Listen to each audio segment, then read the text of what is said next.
ಇನ್ನು ನವೆಂಬರ್ ಕ್ರಾಂತಿ ಬಗ್ಗೆ ಸಿಎಂ ಸಿದ್ದರಾಮಯ್ಯ ಪ್ರತಿಕ್ರಿಯೆ ನೀಡಿದ್ದಾರೆ. ಹೈಕಮಾಂಡ್ ಹೇಳಿದಂತೆ ನಾವು ನಡ್ಕೊಳ್ಬೇಕು. ಈ ಹಿಂದೆ ಕೂಡ ಬಿಜೆಪಿಯವರು ನನ್ನ ಬಗ್ಗೆ ಹೇಳಿದ್ರು, ಬಜೆಟ್ ಮಂಡಿಸೋದಿಲ್ಲ ಅಂತನೂ ಕೂಡ ಬಿಜೆಪಿಯವರು ಹೇಳಿದ್ರು.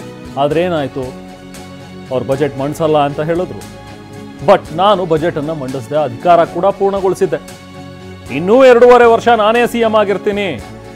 5 ವರ್ಷ ಪೂರ್ಣಾವಧಿ ನಾನೇ ಸಿಎಂ ಆಗಿ ಮುಂದುವರಿತೀನಿ ಅನ್ನೋ ಒಂದು ಮಾತುಗಳನ್ನು ಮತ್ತೊಮ್ಮೆ ಸಿಎಂ ಪುನರುಚ್ಚರಿಸಿದ್ದಾರೆ.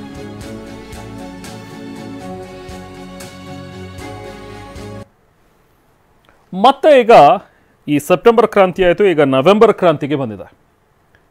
ನವೆಂಬರ್ನಲ್ಲಿ ಸಿಎಂ ಬದಲಾಗ್ತಾರೆ. ಡಿ ಸಿ ಎಂ ಆಗಿರುವಂಥ ಡಿ ಕೆ ಶಿವಕುಮಾರ್ ಸಿಎಂ ಆಗ್ತಾರೆ ಅನ್ನುವಂಥದ್ರ ಬಗ್ಗೆನೂ ಕೂಡ ಕೆಲವೊಂದಷ್ಟು ಮಾತುಗಳು, ಚರ್ಚೆಗಳು ಬರ್ತಾ ಇತ್ತು. ಅದಕ್ಕೆ ಪ್ರತಿಕ್ರಿಯೆ ಈಗ ಸಿಎಂ ಸಿದ್ದರಾಮಯ್ಯ ಅವರು ಕೊಟ್ಟಿದ್ದಾರೆ.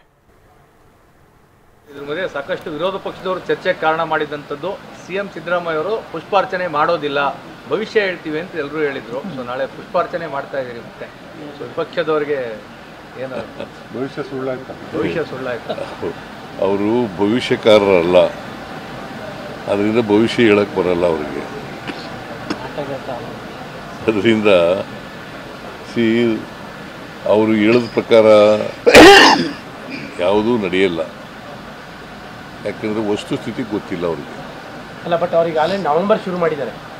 ನವೆಂಬರ್ ಕ್ರಾಂತಿ, ನವೆಂಬರ್ ಬದಲಾಗ್ತಾರೆ. ಶಿವರಾಮೇಗೌಡರು ಹೇಳಿದ್ದಾರೆ ಸರ್, ಶಿವರಾಮೇಗೌಡ ಸಮೇತ ಎಲ್ಲರೂ ಕೂಡ ಶಿವಕುಮಾರ್ ಸಿಎಂ ಆಗ್ತಾರೆ ಅಂತ ಹೇಳಿ ಶಿವರಾಮೇಗೌಡರು ಹೇಳಿದ್ದಾರೆ ಸರ್.